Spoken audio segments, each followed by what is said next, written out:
Howdy, it's Kyle talking about Maine. I recently completed a 17-day road trip through New England, of which 8 days were spent just in Maine. I previously posted a video talking about New England impressions where I went over some of the things that I saw in the other 5 New England states, but wanted to do a separate video just on Maine, being that I spent more time there than the other states.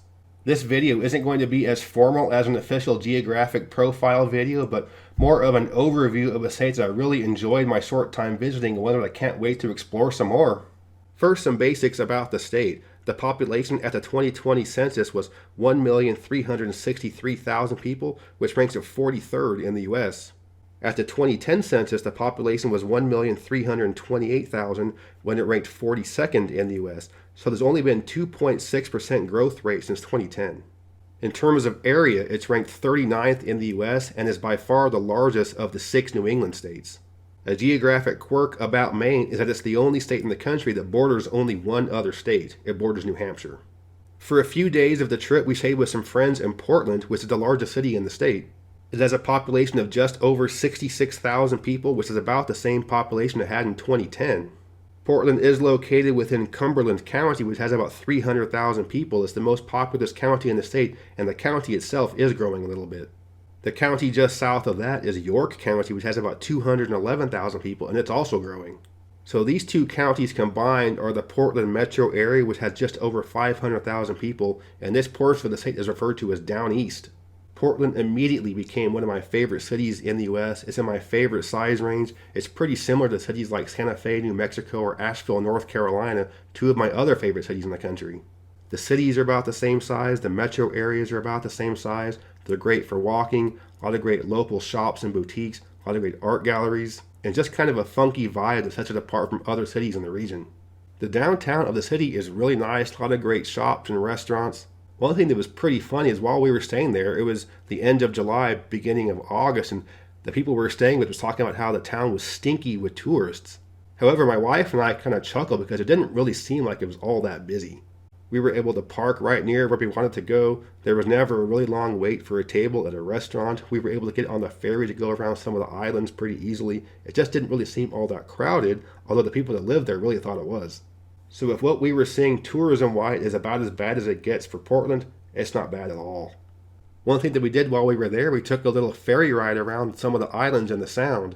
The main ones we went by are Peaks Island and Diamond Island. Peaks is more of a tourist type spot. A lot of people there were hanging out at the beach. Diamond is a little more residential, much more upscale. But it was a real nice cruise around the Sound. The weather was perfect and there were a lot of cool lighthouses to see. My favorite thing about the city is just how walkable it is. You can walk anywhere and the whole town is basically accessible by foot. So in a city with topography like Portland, it's great for walking. You do have a lot of distinct neighborhoods. And so the part of town that we were staying in is called Munjoy Hill, which is the east end of the city. And if you talk to old people from Portland, they would say this is the part of town that has kind of a bad reputation.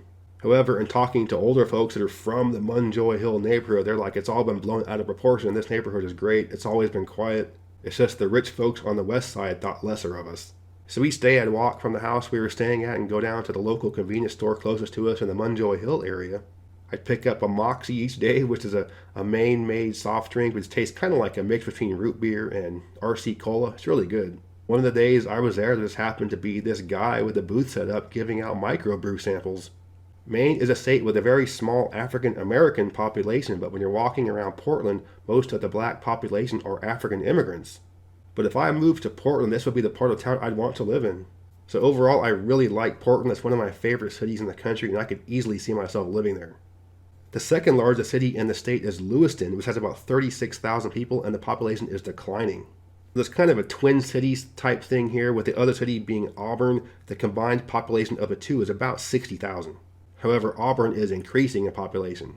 And like many other states have, Lewiston is the city in the state that has had the biggest issue with the opioid crisis. A lot of these former mill towns in northern New England lost the mill, and a lot of people became poor, destitute, and turned to drugs. And you can unfortunately see the results of that when you walk around the city and just kind of drive around some of the neighborhoods in town. One thing interesting about Lewiston is that it's the city in the U.S. that has the largest percentage of the population who speaks French at home outside of Louisiana. Approximately 15% of the population in Lewiston speaks French at home. And approximately 3% of the population in Maine speaks French at home, which is second in the U.S. behind only Louisiana. Much of the Canadian border with Maine is with Quebec, which is the French-speaking province of the country, and many of the towns in the part of the state that border Quebec have populations where more than half the people there speak French at home.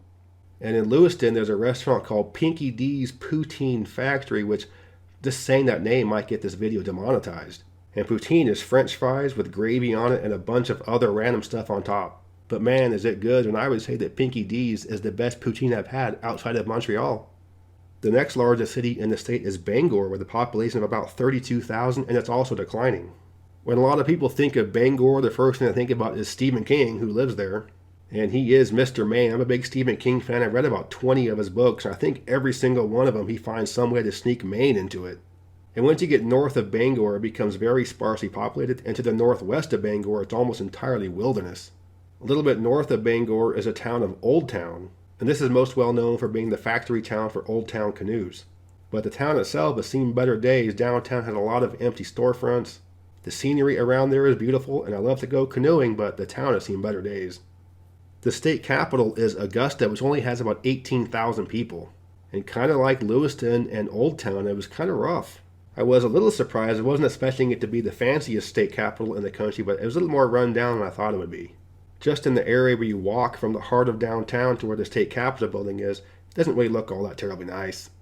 So the situation in Maine is not much different than most other states in the country, where the largest cities or some of the coastal parts of towns for states along the coast are doing pretty well, but in some of the areas in the interior, some of the more rural areas are struggling. Part of our trip we spent in Bar Harbor and visiting Acadia National Park. The town of Bar Harbor is a cute little town that's the entrance to the park, but man, was it crowded while we were there. Parking the car downtown was virtually impossible. We had to park basically like a mile away and walk, which is fine, but it really was quite crowded downtown. A lot of great shops there, but surprisingly not that many great restaurants. But there was certainly no shortage of ice cream parlors. There had to be at least 4, and every single one of them had a long line going out the door. And so if the town was busy, you can best believe that the national park was quite busy as well. And let me tell you, I don't want to go anywhere near Acadia National Park in the summertime again. Getting around was quite a hassle, parking was quite a hassle, and we often had to park far from the trailhead, so by the time we got to the trailhead, we'd already done some hiking. But despite the crowds, the scenery was beautiful. There was a nice drive to the park, and we were able to visit the western end of the park, which was significantly less crowded. And we found that the little town that is the gateway to the southwestern portion of the park, which is called Southwest Harbor, is a much nicer and more quaint little town than Bar Harbor. But just like most other national parks when they get crowded, once you walk a mile or so on a trail, you'll get away from the big crowds.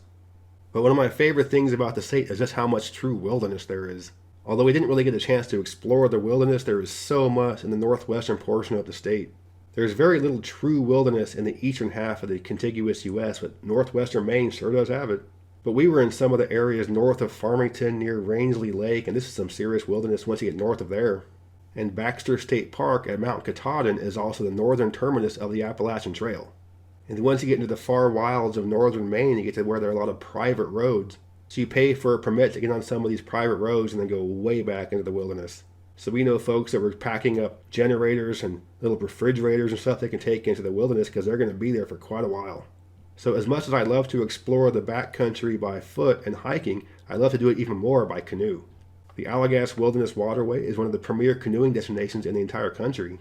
And I think the combination of having all that true wilderness, beautiful mountains, gorgeous beaches, gorgeous rocky coastline, just gives Maine a very good geographic diversity over such a small area.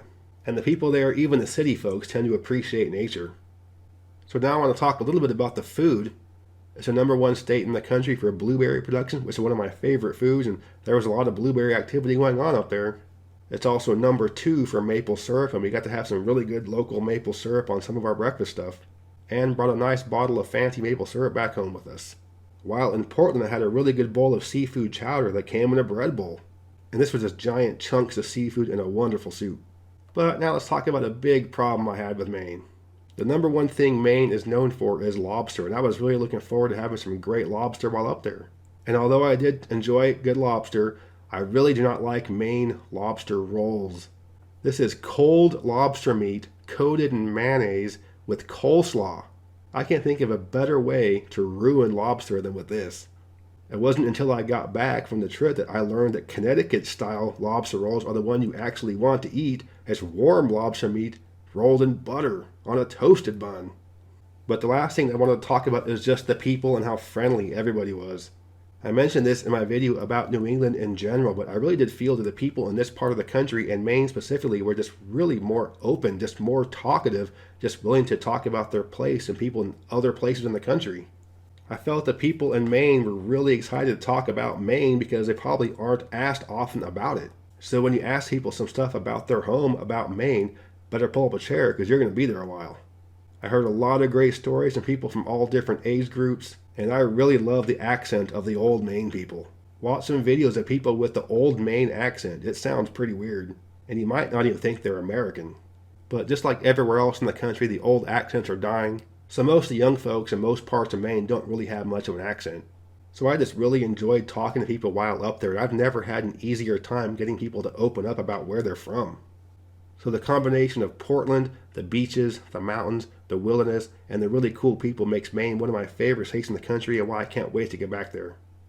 So those are my impressions I had of Maine after visiting for the first time, and it really was love at first sight. I truly enjoyed my entire time there, and I can't wait to go back there and explore some more. And my wife felt the same way. We got back, we were like, wow, we really enjoyed this place. So you've heard of snowbirds, the kind of people that are from up north that come down south for the winter. So maybe we could do something more like flamingos, southerners that go up north for the summer. But either way, we really enjoyed Maine. I can't wait to get back there.